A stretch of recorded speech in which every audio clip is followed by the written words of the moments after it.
ప్రస్తుతం నేను అలంపూరులో ఉన్నాను. అలంపూరులో జోగులాంబ అమ్మవారి దేవాలయానికి దగ్గరలో యోగ నరసింహస్వామి వారి దేవాలయంలో ఉన్నాను. గత 4 రోజులుగా ఈ దేవాలయానికి వస్తూ ఉన్నాను. ఈ అలంపూర్కి 10 కిలోమీటర్ల దూరంలో దేవమాడ అనే గ్రామంలో ఆ గ్రామస్తులంతా కలిసి సుందరకాండ ప్రవచనం ఏర్పాటు చేసుకున్నారు ఈ వసంత నవరాత్రుల సందర్భంగా. ఇది 4వ రోజు. రేపటితో ఈ సుందరకాండ ప్రవచనం పూర్తవుతుంది. అక్కడ బ్రాహ్మణులు ఎవరూ లేక ఏర్పాటు చేయలేక ఈ అలంపూర్లోనే భోజనము వసతి అంతా ఇక్కడే ఏర్పాటు చేశారు.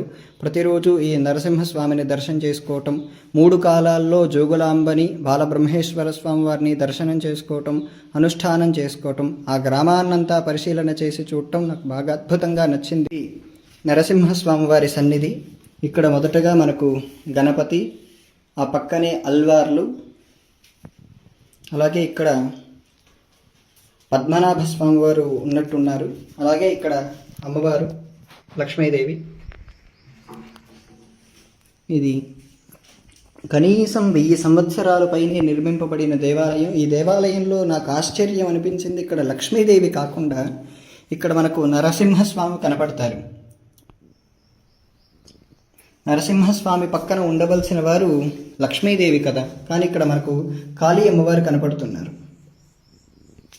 అలాగే ఇటు పక్కన భూదేవి అమ్మవారు. ఇది నాకు కొంత ఆశ్చర్యాన్ని కలగజేసింది.